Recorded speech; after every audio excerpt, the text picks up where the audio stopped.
Witajcie kochani. Dzisiaj na tapetę bierzemy TET. Jedziemy odcinek 6 od Makowa Mazowieckiego do praktycznie pod Dębic, a następnie przesiadamy się na odcinek 7 spod Dębic do gdzieś wysokości Radomia. Dzisiaj, czyli odcinek 6, to około 290 km, tak szacując 40 km na godzinę średnio zajmie nam to z 8 godzin, natomiast już widzę, że tutaj początek tego TET-a to dużo właśnie takich odcinków jak ten tutaj, czyli zdecydowanie prędkość średnia jest wyższa. Do Makowa Mazowieckiego musiałem dojechać z Warszawki około 1,5 godzinki, ponad 100 km. Dzisiaj mamy 2 maja, także majóweczka. Liczę na spotkanie z jakimiś kolegami na trasie i zobaczymy co nas czeka. Teraz mamy 10 godzinkę, już się nam wypogadza 19 stopni no i co, gdzieś myślę, że z jakimś przerwą na obiadek, na nagrywki dronowe i tego typu zejdzie nam się do 20, myślę, na spokojnie. Natomiast tam była fajna droga na wprost, widzieliście, no my jedziemy cały czas asfaltem, tak ten TET jest poprowadzony. Kurka blacha, no nie jest to idealne poprowadzenie,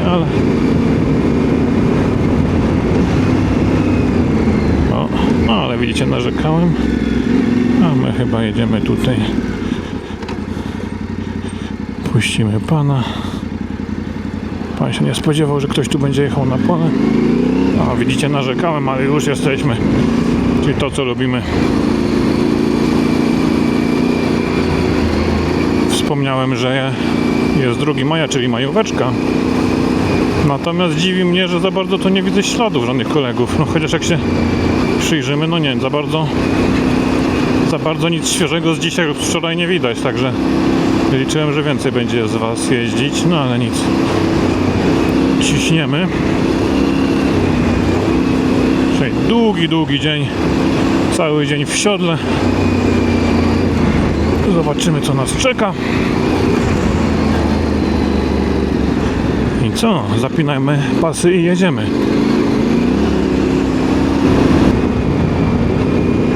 Aż wyłączyłem kamerę, powiem wam, bo tyle było tego asfaltu, że mówię, kurka, no przecież nie o to w tym chodzi, ale już się zaczynałem bać, że mi się coś z trasą popsuło.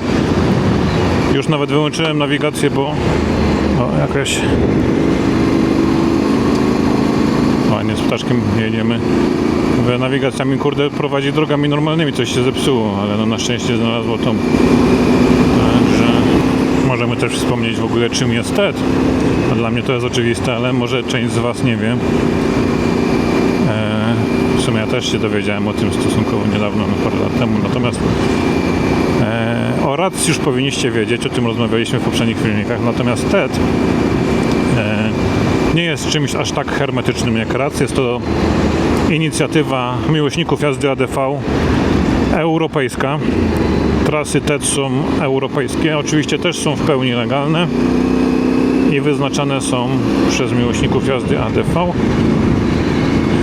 Z adresu strony nie pamiętam na pamięć, natomiast jak wejdziecie w wyszukiwarkę, wpiszecie TET, czyli Trans Euro Trail, to tam znajdziecie oficjalną stronę internetową z podziałem na wszystkie państwa uczestniczące. Praktycznie są to wszystkie państwa europejskie, niezależnie czy jest to Unia Europejska czy nie. No, Ukraina w tym momencie ma zawieszoną jak gdyby działalność TET-a z wiadomych przyczyn, natomiast wystarczy się zalogować, pobrać plik GPX i macie tam wszystkie wtedy trasy. W Polsce mamy 7 odcinków, my dzisiaj jedziemy 6, 7, czyli ten, które zostały dodane ostatnio, ponieważ to jest chronologicznie odcinek pierwszy został dodany jako pierwszy, no i tak dalej. Odcinek 6 to jest południowy zachód, północny wschód. Odcinek 7 jest jak gdyby drogą przeciwprostokątną i każdy może korzystać. Tutaj nie musicie żadnego wkładu od siebie dawać. Wystarczy ściągać pliczek, ogarnąć sobie jakąś aplikację, używam Osmanda i tam po wgraniu wszystko macie tak jak u mnie, ładnie widoczne.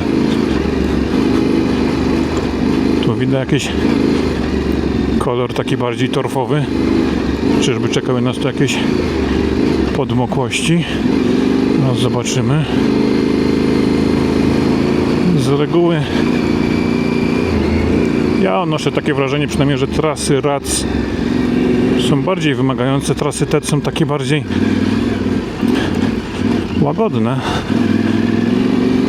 Także na takich cięższych sprzętach jak ja również bezstresowo można się wybierać. Natomiast wiecie jak to jest, nigdy nie wiadomo na co trafimy. Czy to TED, czy to RAC. Zawsze ostrożność zachować musimy. Natomiast naprawdę liczę, że dzisiaj spotkamy się z jakimiś kolegami na trasie. Majówka jest, także no, powinniśmy pojeździć troszkę wszyscy razem.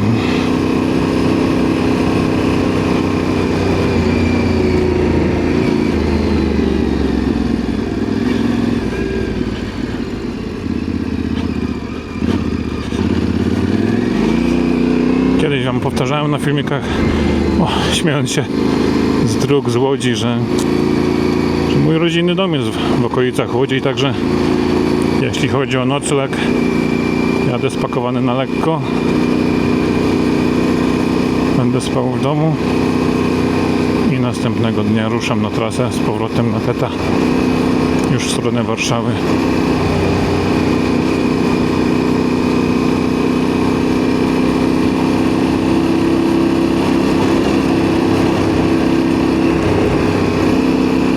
Jechałem też podobną trasę rok temu, natomiast wtedy popełniłem błąd, że nie zaplanowałem sobie żadnego sensownego obiadu. Stwierdziłem, coś się znajdzie. Wiecie jak jest. Znalazł się kurde hot dog na stacji, bo człowiek gna, jak już jest na offroadzie, to szkoda się zatrzymać, tylko jest tempo i dzida. A jak przyszła ta godzina 17-18, to już człowiek zaczął opadać z sił. Więc dzisiaj w planach mam obiadek w Wyszogrodzie. To jest mniej więcej w połowie dystansu tej trasy. A wracając zahaczymy o Rawę Mazowiecką i tam też coś sensownego się powinno zjeść. Dojeżdżając tutaj na trasę, sporo kolegów widziałem jechało w kierunku Mazur na maszynach asfaltowych, ale no tutaj widzicie, cały czas się coś dzieje. Musimy wstać, pobalansować ciałem, lewo, prawo, pilnować nawigacji, a ten asfalt, kurka, tak się wynudziłem te 100 km. Nie dość, że wieje, te opony huczą jak cholera. Tutaj proszę, jest wesoło.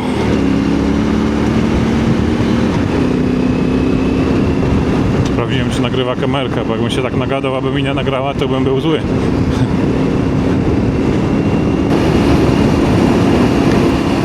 Dzisiaj niestety po raz kolejny znowu nam dosyć mocno wieje. Co śmieszne, rano dostałem SMS-a, że są przewidywane alert RCB. Też trzeba uważać, bo są burze, gwałtowne wichury, grad. W wiadomościach mówili, że tornada. No, na szczęście my dzisiaj unikamy otwartych przestrzeni, nie?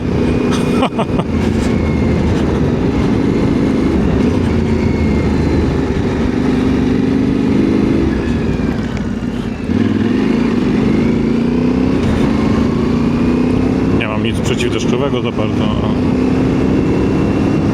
Najwyżej będziemy się gdzieś chować. Zobaczymy.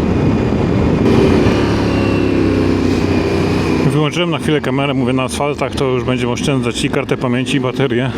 Na mapce widziałem długą, prostą linię, a tu proszę, asfalt nagle się zamienił w coś takiego. Także trzeba być czujnym. No nic, zostawimy tą kamerkę, zobaczymy na ile nam starczy wszystkiego, i baterii, i karty pamięci.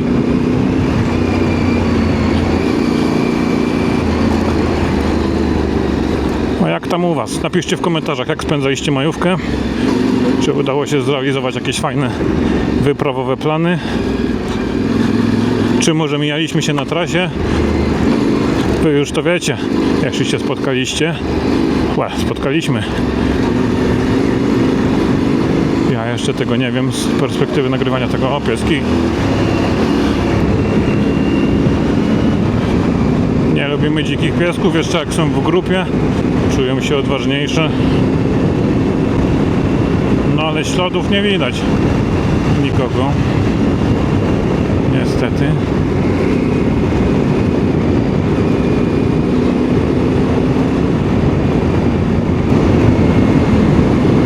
Odnośnie tego wiatru, to tak mówiłem w kontekście podronowania. Mój dronik jest taki mały, leciutki, więc niestety przy dużych wiatrach to nim miota i te ujęcia są niestabilne. Tu dzwonimy, żeby kogoś nie zakurzyć.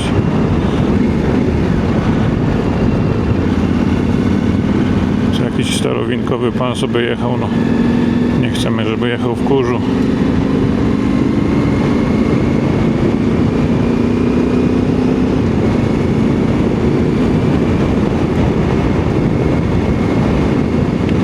Mam tyle czasu, wypadałoby z tego zrobić jakiś podcast.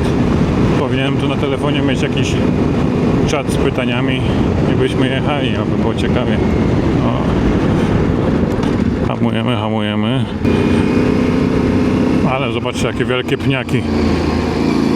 O, jakie to musiały być wielkie drzewa. To cała aleja tam dalej jest tych pniaków. Ciekawe, czemu je wycięli, czy były chore, czy groziły tutaj zawaleniem na ulicę.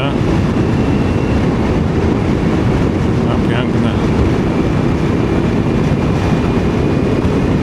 No jakie to są wielkie pnie, naprawdę. 2 razy takie jak ja. Ja się kręcę.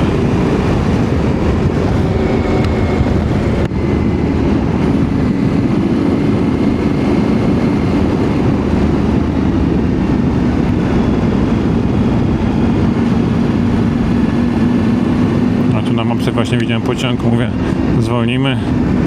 Jakby trzeba było przez tory się przeprawić, ale widzicie, przeprawiamy się po nimi. Też ciekawe, taki jest chudy mostek.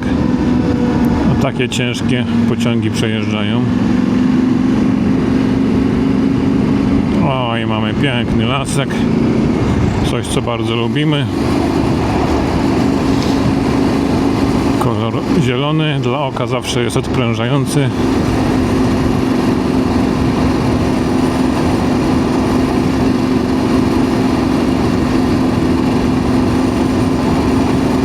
Autko w oddali mi przemknęło, także nie ma co tak szaleć, gdybyśmy mieli nagle spotkać się z asfaltem w poprzek drogi.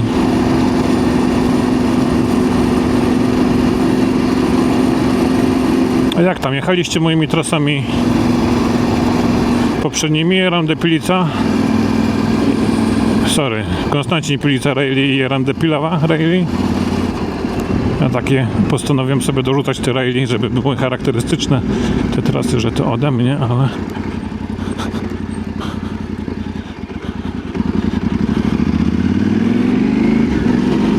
ciekawe, czy znalazł się któryś odważny, żeby przejechać po tym bagnie.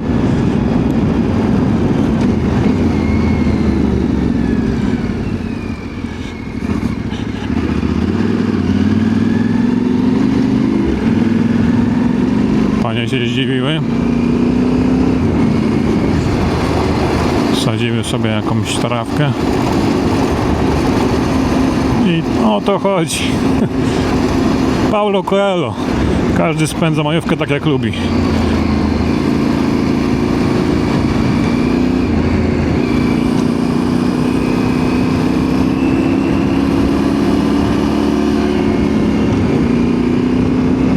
Będzie 10:30.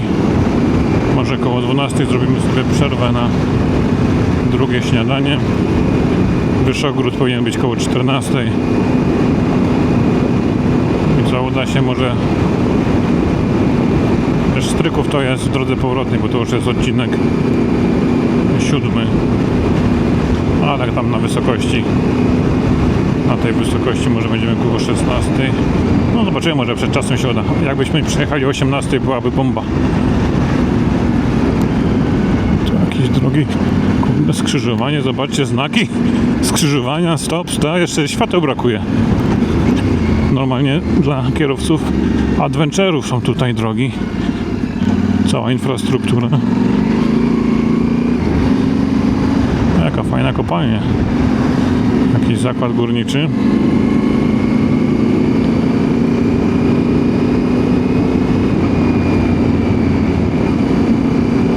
A idziemy dalej. Przed siebie. To mi się podoba.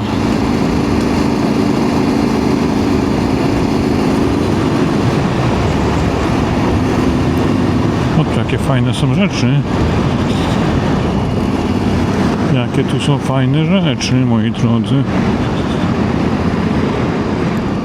Tu są fajne rzeczy, żeby polatać, ale... Zakład górniczy, nieupoważniony wstęp wzbroniony. No my jesteśmy nieupoważnieni, ale... Zatrzymać się tutaj na króciutkiego drona to my możemy chyba.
Kubice. Wszystkim się kojarzy pewnie z tym samym, z naszym Robertem. O, w ogóle historia Roberta to jest, powiedziałbym, przykra sprawa i pewnie dla niego samego i dla kibiców Formuły 1. Ale los tak chciał. Na szczęście Robert się nie poddał. Cały czas w motosporcie sobie działa, natomiast wiadomo, że Formuła 1 to kolebka tego motosportu. No niestety Polska jeszcze nie jest na takim etapie, żebyśmy mogli w ogóle aspirować do konkurowania w Formule 1. Robert od małego mieszkał we Włoszech z tatą. Te ligi, które prowadzą do Formuły 1, liga hiszpańska, nie wiem czy też nie francuska, jakaś chyba liga Renault czy coś. Teraz mamy też jakiegoś zawodnika w Formule 3, który zaczął odnosić jakieś sukcesy, natomiast jak się doczyta, to też całe życie mieszka w Wielkiej Brytanii, także z Polski, żeby się załapać, nie mieszkając za granicą, to graniczy z cudem niestety. No szkoda. Bo na przykład patrząc po warszawskich drogach, to mi się wydaje, że wielu by aspirowało do ścigania się w Formule 1.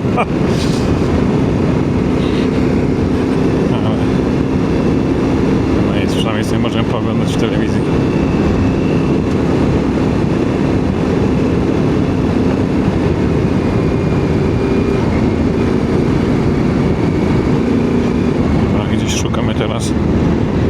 zakrętu w prawo.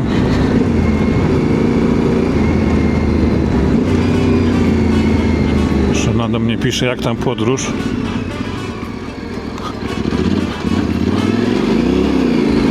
Nie mam jak jej odpisać, kurka blacha. Ale kochanie, jest rewelka. Początek był straszny, dużo asfaltu. To w filmiku macie pominięte wszystko. Ale teraz, jak widać, zaczyna się robić naprawdę fajnie, ciekawie. Fajne ścieżki. Mniej uczęszczane. Także nic, tylko się cieszyć i śmigać do przodu.